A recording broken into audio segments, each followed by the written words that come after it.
Halo semua, Assalamualaikum warahmatullahi wabarakatuh. Perkenalkan, nama saya Raffilah Nadarudina dari kelas PPSI 2023F.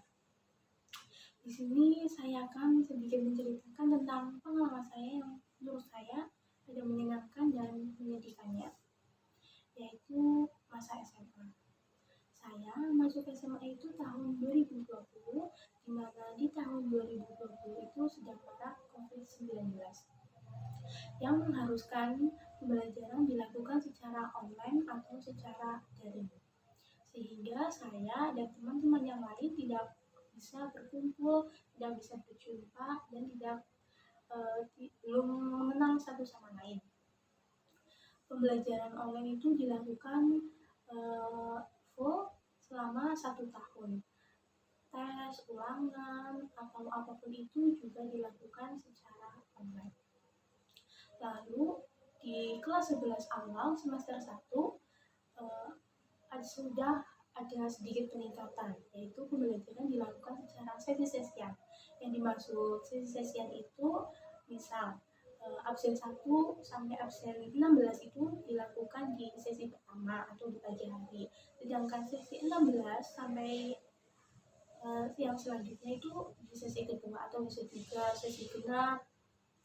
Sesi pertama itu diduduki oleh yang berabsen genap atau bisa juga sebaliknya. Sehingga menurut saya itu juga menyedihkan karena saya belum berjumpa secara langsung dengan teman-teman saya yang beda seksi. Jadi saya hanya sudah mengenal teman-teman yang satu sesi saja. Tes ulangan juga dilakukan secara sesi-sesian. Lalu di semester 2 di kelas 11 itu pembelajaran sudah dilakukan full secara offline, sehingga saya dan teman-teman sudah bisa bertemu, berkumpul, dan mengenal satu sama lain. Dan di kelas 11 itu sudah dilakukan full secara offline, tapi juga harus tetap mematuhi protokol kesehatan, yaitu dengan memakai masker, menggunakan hand sanitizer, dan juga harus sering mencuci tangan. Di kelas 11 di semester 2 ini juga saya dan teman-teman yang lain sudah mulai mendapat arahan dari PK, dari guru-guru, gimana tips and trick untuk bisa masuk di perguruan tinggi, untuk bisa masuk menjadi nominasi siswa eligible. Lalu tes dan ulangan-ulangan juga di semester ini sudah dilakukan secara offline. Setelah itu di kelas 12. Di kelas 12 itu 1 tahun full dilakukan secara offline. Karena pada saat itu juga sudah tidak ada lockdown. Di kelas 12 ini menurut saya harusnya itu adaptasi yang sudah dilakukan di kelas 10 tapi baru dilakukan di kelas 12. Sehingga menurut saya keakraban, kekompakan ini baru ada di kelas 12 ini. Karena ya kita memang baru bertemu, baru bisa ngobrol satu sama lain. Dan di kelas 12 ini, selain mendapat pelajaran materi kelas 12 pada umumnya, kita juga sudah mulai diberi tambahan pelajaran, yaitu untuk tes SNMPT. Dan orang tua sudah mulai dipanggil, wali murid sudah mulai dipanggil untuk dikasih arahan dari pihak sekolah untuk anaknya agar bisa melanjutkan pendidikan untuk bisa melanjutkan pendidikan ke universitas. Dan di kelas 12 ini menurut saya menyenangkan karena saya bisa berkumpul, bisa berinteraksi intens dengan teman-teman saya yang dari kelas 10 itu cuma bertemu di WA, di IG, atau bahkan ada yang belum berkomunikasi sama sekali.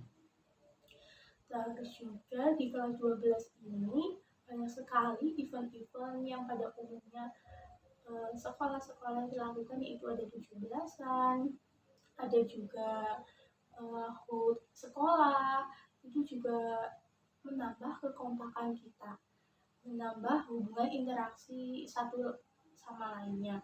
Lalu di akhir kelas 12 ini, setelah pengumuman kelulusan yang alhamdulillahnya semua dinyatakan lulus, eh, kita merencanakan mengagendakan adanya wisuda, karena pada saat itu wisuda tidak diselenggarakan di sekolah tapi di hotel. Jadi kalau di hotel itu sudah di luar tanggungan sekolah, jadi kita yang memanggil sekolah. Akhirnya kita melaksanakan wisuda dan ya kita melaksanakan, setelah wisuda kita fokus, sekolah tetap memberikan tambahan pelajaran yaitu tentang SNMPT, yaitu agar kita tahu betul tentang pembelajaran tentang materi yang akan kita hadapi di tes SNMPT. Akhirnya sekolah memberi tambahan walaupun kita sudah lulus. Akhirnya kita tes di SNBT itu di bulan Mei kalau tidak salah. Akhirnya kita tes di sesuai jadwalnya masing-masing. Akhirnya ya ada yang ke bawah, ada yang tidak. Syukurnya saya ke bawah di Indonesia di prodi pendidikan bahasa dan sastra Indonesia ini. Menurut saya itu cukup menyenangkan di kelas 12-nya saja. Tapi di kelas 10 dan kelas 11 itu menurut saya kurang menyenangkan karena saya tidak bisa berinteraksi secara langsung dengan guru-guru, dengan teman-teman, dan dengan lingkungan sekolah. Segitu saja cerita dari saya. Terima kasih. Wassalamualaikum warahmatullahi wabarakatuh.